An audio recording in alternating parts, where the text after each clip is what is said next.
So important polysaccharides. Remember polysaccharides are hundreds.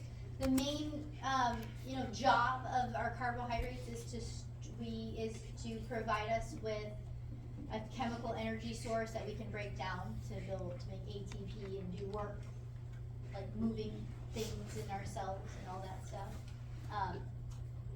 So these polysaccharides are typically used as a way to store that energy source in all organisms. So we have starch is one, and it's a plant energy source. Okay. The glucose is in an alpha configuration, so we can actually use it. We can digest it, eat it, and digest it. We have a lot of 1,4 linkages to make like the main chain, and then there's some 1,6 linkages to give us some branching. So if you can, one chain, how do you package that in a cell? But then if you branch it, it's even more that you can package together, right? So here's amylopectin starch to give you a nice picture of what that looks like. Okay, glycogen, this is animal energy storage. You guys know what organ you store an abundance of glycogen in your body? It's your liver. Your liver, that's correct. Yeah. You also store some in your muscle too. So muscles and liver. You can't store in like an indefinite amount. Like I think it's like 70 kilograms or something that you can store on average. So like when you go to bed at night, you store that, and then the rest of it gets to be turned into fat or something else. So, which is so fun. But animal storage, this is where we place it, and then when we're running on a treadmill or something, it has to be broken down. There's glucose in an alpha configuration, and it does branch. So we have 1,4 and 1,6 linkages. So a really easy question would be like, what kind of linkages do you expect in a polysaccharide if there's branching? 1,4, 1,6. So you would expect there to be a 1,6. If it's unbranched, you probably aren't going to see any 1,6 linkages. So cellulose, this is the main structural component of like cell walls. So there's cellulose in, like in fungal cell walls and plant cell walls, stuff like that. And they are held together by that beta configuration, so 1,4, and they're only unbranched, so they're 1,4 linkages.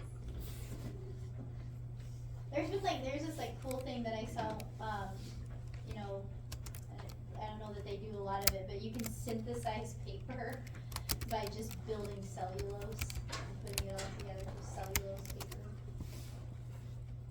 So just a neat molecule, very structural. This is soluble fiber, so when we ingest it, it's soluble fiber, and it's not bad for you. It's actually good for dragging things out of your bloodstream. Okay, questions about carbs? Okay. All right, our next molecule is the macromolecule is the lipids, are the lipids. There's more than one. So these are another storage molecule for energy. They also were really important. You're going to see them in our biological membrane, so the complex lipids that make our lipid bilayer membrane. And they also are communication molecules. So steroid hormones, they're a form of cholesterol, and you'll see the structure of that, and they travel through our body, and they get actually the nature of their lipid nature allows them to find their target and all of that stuff. There's also membrane-associated transmitters. You probably know, like, think about neurotransmitters that get released from granules, and then they go into the next cell and bind a receptor on the cell or something like that. These are this is the study group here. So we're going to look at the structure of each one of these here in the next set of slides. So here's our fatty acids. This is our simplest lipid, and it's simply a chain of carbons. They can be 16 or 18 carbons long. And on one end they'll have a carboxyl group. So you remember your functional groups, like carboxyl groups, carbonyls, acetone and stuff like that. And I know they might not have them all be able to draw them, but you want to be able to recognize these groups in the molecules that we're talking about, okay? So carboxyl group, what is that? It's the carbon double bonded to an oxygen, single bonded to an oxygen, and then you have, sometimes you might see this drawn as an R, because it's a chain. They're all a bunch of carbons chained together. Palmitic acid, this is when I worked on as a postdoc. I searched for palmitate on a protein that nobody ever identified whether it was there or not, but this is a 16 carbon lipid. And I can tell you what I discovered is some of the proteins that interact with gap junctions. One of them, alpha-ketinin, the way that it actually binds a protein at the membrane, but the way that it kind of hangs on and gets there is it actually, for a temporary time, has a palmitate that gets post-transitionally added to it. Why would it do that? You guys know we're going to talk about membranes, but sometimes proteins add these things so that they can stick to the membrane. They can hang on to it for a second. And then they might be severed and removed so they can go do something. Anyway, they are, they can be unsaturated or saturated. The unsaturated means that there are no double bonds along the chain of the carbons, and saturated means that there is a double bond. The overall three-dimensional structure is affected by whether or not there's that single or double bond. So you'll see, so that you can see these are much straighter, and then the double bond has a bend to it. When we build the bigger molecule, the phosphate, you can see kind of how whether or not the double bond or the single bond sort of affects the fluidity of your membrane. There's an effect, an impact by that. Okay, before getting to that though, we should talk about glycerol and the triacylglycerols. So glycerol is just this thing in the pinkish box here, so it's 3 carbons. And this is where we actually can have dehydration synthesis reactions to add some simple fatty acid chains to it. So a triglyceride is a glycerol with 3 fatty acid chains added to that structure. So the main job of a triglycerol is to give us a really cool, very, very potent energy storage thing. There's actually 2 times the amount of energy in the mass of this type of molecule as there would be in the equivalent mass of a carb, like one of those polysaccharides. Okay. So hold 2 with the same mass, and you'll have more energy released from this when you break it down than you will from a carb. Notice these carbons, they are, so one thing to point out about the carbons, maybe it's nicer to see here, there's some polarity in here. Once it's in the glycerol, that's gone because there's a bond with that oxygen in the 3 oxygen in glycerol. And then all you have are these fatty acid chains that have no polarity. So the carbon atom has a valence of 4, so it makes 4 bonded interactions. Notice just this one carbon-carbon and 2 hydrogens. There's symmetry in that, and there's no electronegative pull on any electrons, so there's no partial polarity in these chains. That's what makes them hydrophobic and insoluble in water. So they like to aggregate with each other and be, shielded from the water. Okay, so the phospholipid is a kind of a permutation of the triglycerol. It starts off with a glycerol. Well, you have 2. So you have 2 fatty acid chains. Well, here's it's in pink. I love how the colors kind of stay together. So this is actually a glycerol. So notice the carbon here. The way that this thing is formed is then we have our 2 fatty acid chains that are attached to 2 of them. The third, in this case it's like the first one, but the third carbon in the glycerol is then attached to a phosphate group. Okay.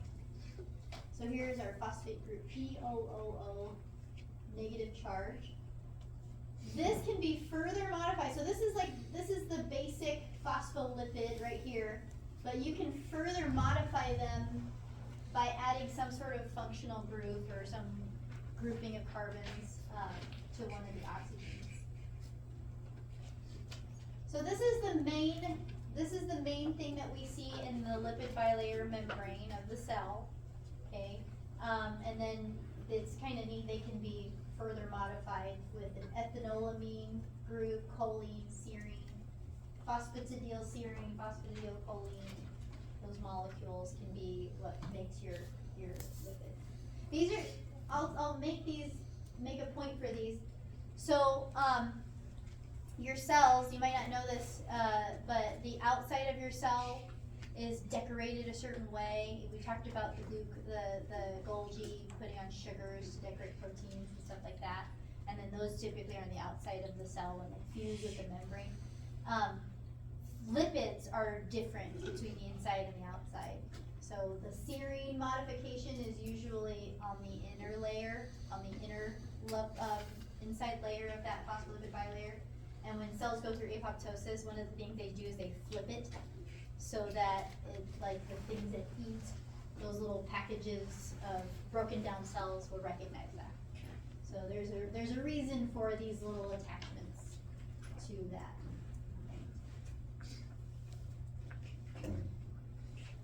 All right, so our last one, I think our last lipid is the cholesterol. This is a 4-hydrocarbon ring. Here we go right here. This is the base structure of these 4 rings, and then it can be further modified with the addition of different functional groups to that ring. So this is testosterone and estradiol. They look so close to each other, right? But then we have like this little methane functional group? Methyl, not methane, methyl. Ugh. All the words that you have to remember, and they all start with the same letter. That's the fun thing about biology. So we have a methyl group right here in testosterone. One little thing. Okay, they can be, typically, so these are typically hydrophobic, okay? They can be, so while I should have pointed this out, this is amphipathic, meaning hydrophobic, and then we have a hydrophilic side to it, and that's what drives the lipid bilayer. We're going to bring that back a little more detail, but the cholesterols are usually, if you have just the ring structure here, it can be strongly hydrophobic, but we can have functional groups attached that will give it the amphipathic nature too. They are also embedded in your lipid bilayer membrane, and they can do kind of a funny thing. They can make lipids they can make the membrane more rigid. Sometimes what they will do is these ring structures will all come together in the membrane, and there's a process of moving things into the cell that's called lipid raft mediated endocytosis. So you can basically build a lipid raft with these rigid little ring structure fats, cholesterol in the cell membrane. This is, and then the substrate for the steroid, this is just calling out, so these are hormones that your glands release, right? And then they travel through your body to reach a target, signal some major event to happen. And these cholesterols are found in the membrane, they also can travel through the body and carry some sort of communication throughout the body.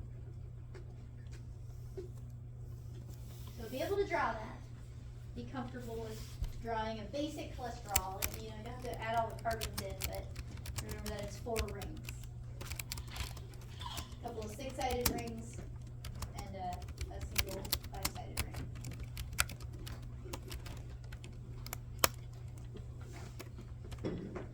Alright, so I can't talk about lipids without talking about the cell membrane. I've already talked about it so many times, but these are some nice images to really put that into perspective.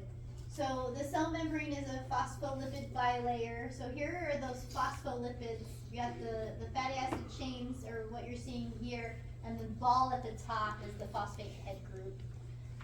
So typically negatively charged unless it's got an ethanolamine or something, right, attached to it. I can tell you, this is like a little conundrum I've always asked myself, because I always tell people in cell bio when we're manipulating the cells, we have to remember that the surface of the cell is negatively charged because of those phosphate groups.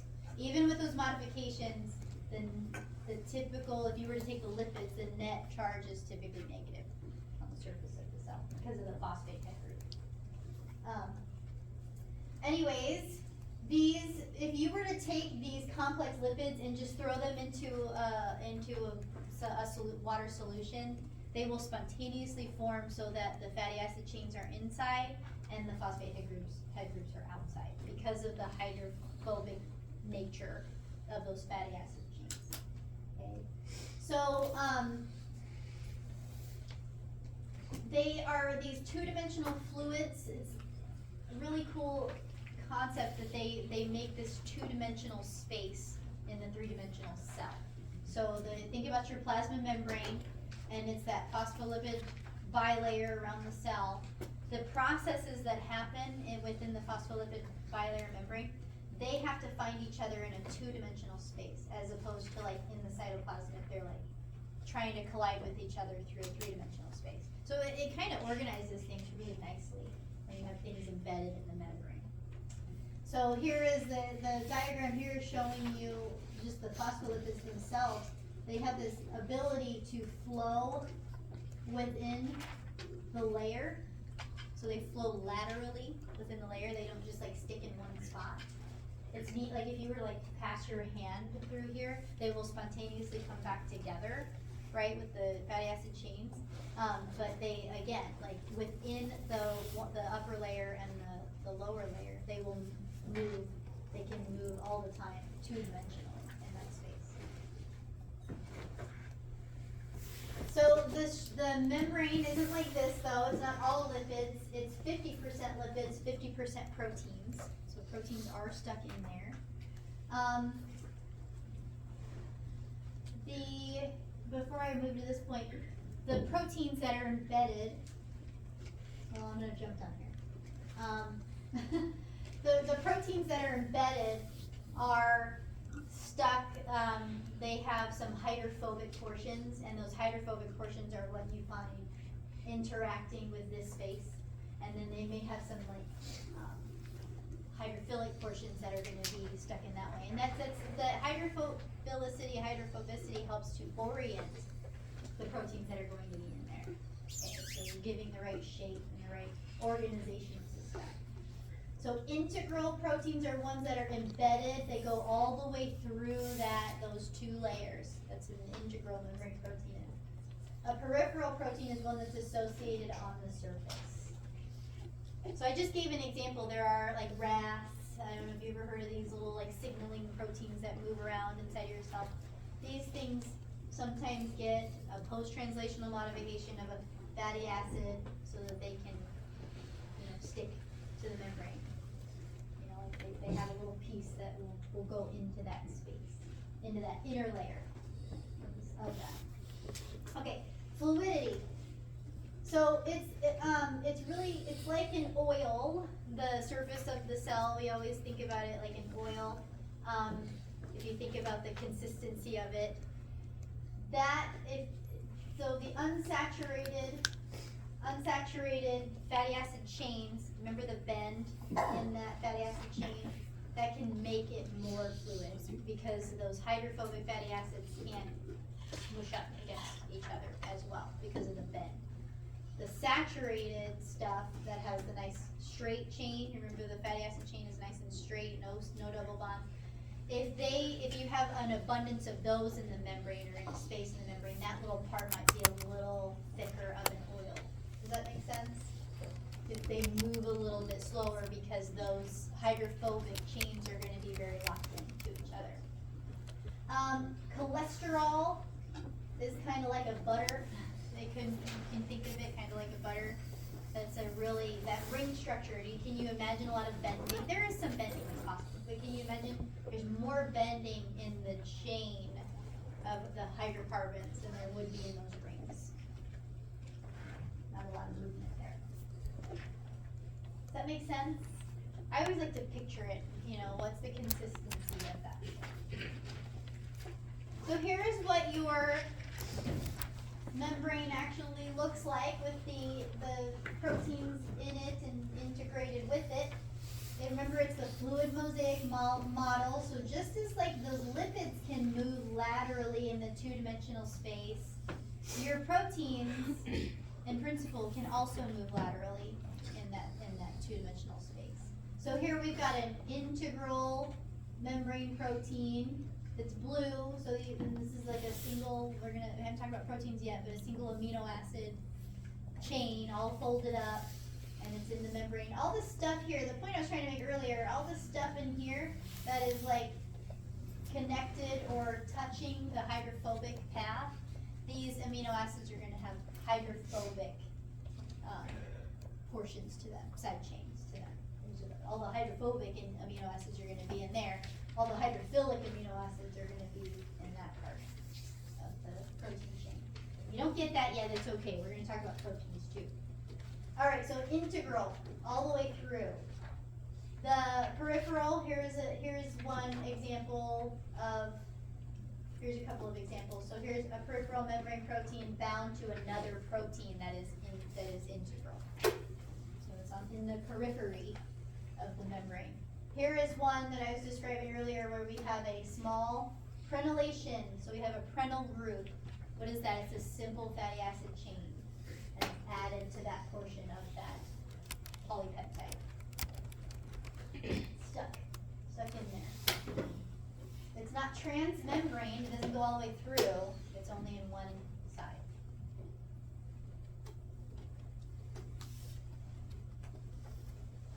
Alright, so we know what the membrane looks like. We know that this is very hydrophobic, right? It's a really big path of hydrophobicity. And does hydrophobic stuff like charged things? Absolutely not. They do not like charged things. So, only small and uncharged molecules can bridge that space, can go through that. Okay, so we've got estrogen. You remember what estrogen looked like? It's that steroid, the cholesterol 4-ring structure. It's hydrophobic, so it can go through. Glycerol, ethanol, O2 is a big one. Very small, uncharged. They can pass right through the membrane through simple diffusion. It diffuses right through it. If we have large molecules or even a small molecule with a major charge on it, so like H+ protons, things like that, they have to go through with a transporter. So here in the diagram it's showing them like repelled or deflected off of the membrane. They butt up against that and they're pushed away. So transport proteins are what we use to get those things in and out of the cell or through that membrane layer. Channel proteins are basically pores, or sometimes they're called porins. These are really interesting in the way that they're structured because they, the one that I worked on, it was like these 6 subunits that came together and they created a little half channel to create a hole in the membrane. And then that hole can be selective as far as what size of something can pass through. Okay. And the pores, they can be gated, so you can have things that like block the pore. You can have conformational changes in the transmembrane protein so that the pore like constricts or something like that too. So they can be open or closed. So that's what a channel is. That's a channel type of a transport protein. There's also carrier proteins, and these are really interesting. The way that I think about carrier proteins, when I picture how they work, they actually bind something specific, and then that grabbing onto that specific thing usually causes a conformational change in their shape, and then they open up and they allow that thing to go through.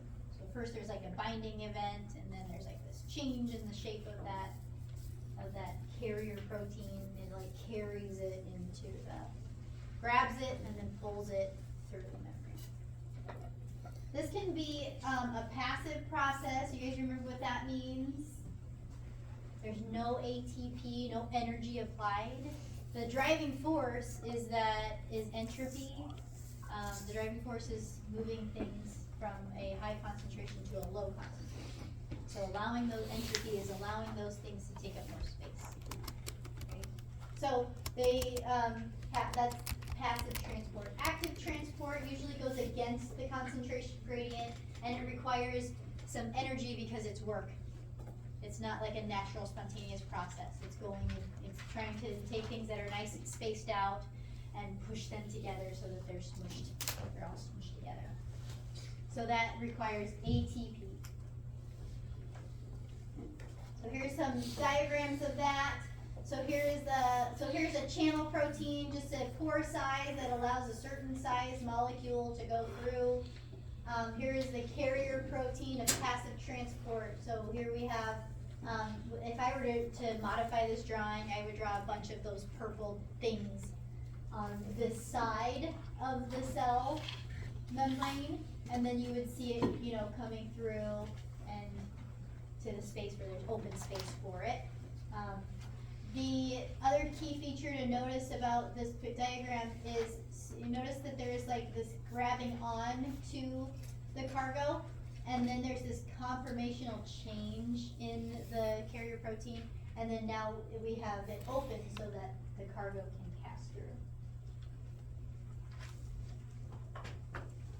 So what's the driving force to make the work happen to change it? It's literally the interaction between this and the carrier protein. So they make some sort of the ions or the electrons and that interact with each other, and then there's these changes in the way that this thing is shaped. Okay, so active transport is here, and active transport is against the concentration gradient, but the key feature that you can call out if like shown this picture and ask what it is that there is an ATP being used, an ATP being changed. The phosphates move from adenosine triphosphate to the carrier protein, and that's basically using up $1. You have to pay something in. And then we still have this binding too, and we have this conformational change, and then we have the movement of that thing through there. Okay, questions? We're doing good on time. We have about 10 minutes left, and I'm going to start talking about nucleic acids. Yeah? I know we have like a quiz on Monday. I was wondering if there are certain things that we should review. Thank you for asking about the quiz. Yes. So the quiz is going to be all of our quizzes and exams are online. I hope that's okay. And the quiz is going to open up on Friday afternoon, and it's going to just be chapters 1 and 2. Yeah. So anything specific to study, chapters 1 and 2. I'm so sorry. That's not specific enough. Yeah. How's the format? Are we gonna have, because I remember you said for the exam there's gonna be like some short answer and other things like that. Is it just gonna be multiple choice, or how's that work? It's just multiple choice. Okay. Yeah. And we had a couple of questions. Well, on Friday I'll try to throw some example questions up before we finish up. Okay, we had some live plays on Monday that I put some examples for chapter 1. Okay. Thank you for reminding us. We gotta get that on our radar. Any other questions about the quiz? Yeah. How long do we have? Oh my goodness, I have to go. Let me look that up, and we'll talk about those details on Friday. Because I'm going to give you the answer that I have for the Bio 1 one. I know, but typically it's like 20 minutes or so. But I'll see what I set it for. I can't even remember how long it is right now, like off the top of my head. Okay. Yeah, it's a 10-point quiz, right? Is that what the syllabus says? Yes. Okay. Yeah, so it's probably 10 questions. 1 point per question. Other questions? That's our first quiz in here. I realized I pushed that out for us. Like all my other classes already had quizzes and stuff. But that's our first quiz. Yeah, we'll have some examples on Friday. Thanks for reminding me.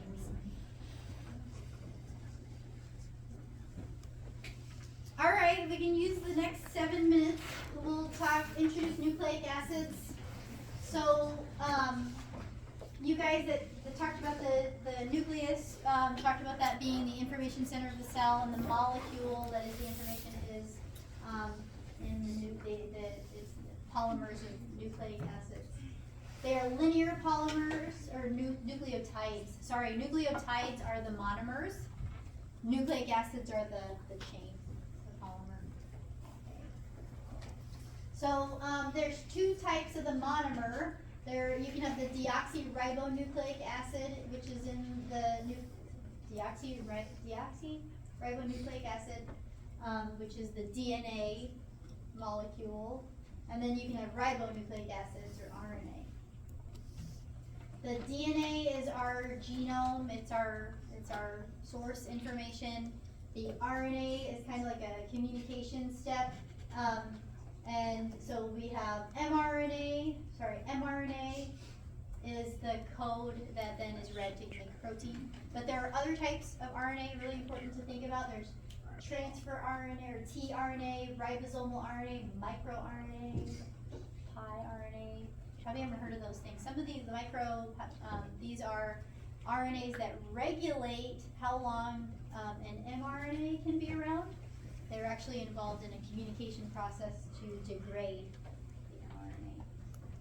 Ribosomal RNAs roll it up and roll it. I have a couple of little ones that do that. And I start to do it too. So they roll up in the ribosome. That's where you get your RNA, ribosomal RNA. Your tRNA is the adapter that brings in your amino acid in translation, not transcription. Okay, there's 3 components to the monomer, and so we're looking at this one right here. We have the nucleotide has a nitrogenous base, which is this orange or reddish thing here. And then we have a ribose sugar. So you want to be able to draw a ribose sugar, right, 5-sided. And then we have a phosphate group.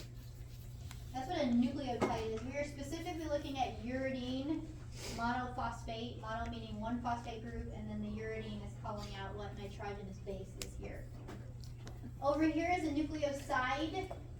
These exist too, and the difference here is the phosphate is missing. So a nucleoside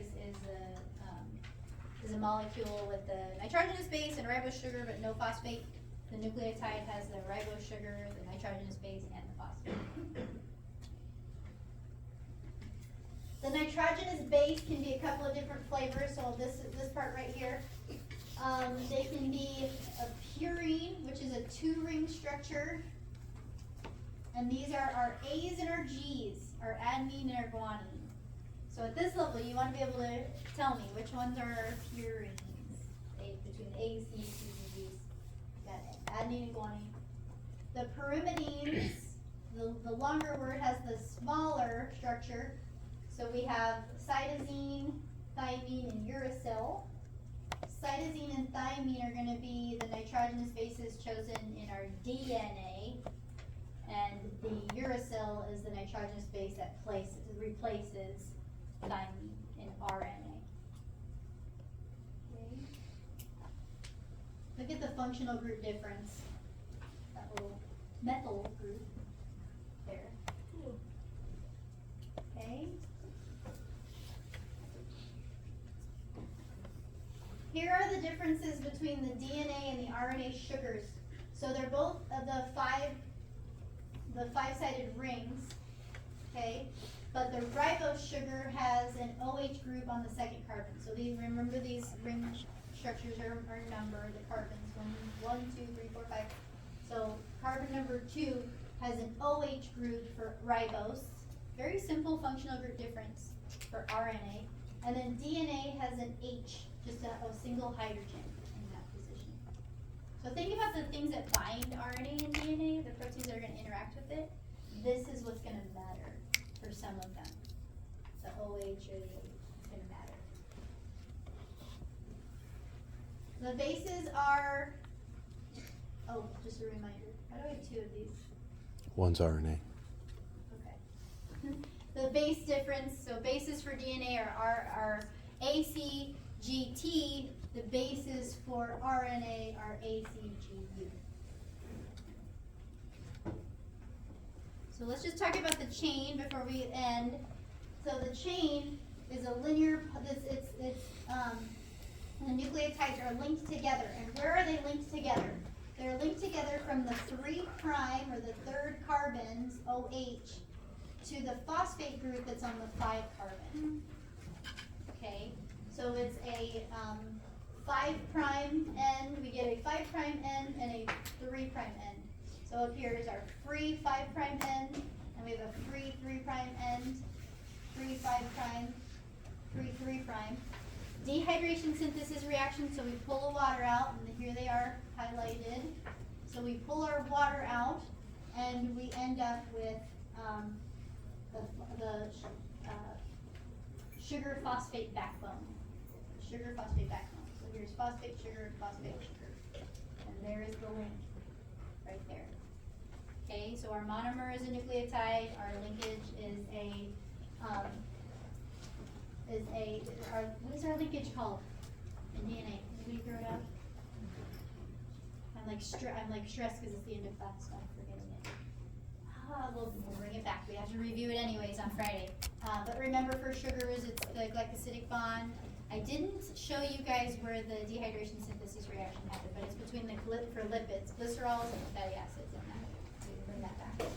Okay. All right, we'll talk about the rest of it on Friday.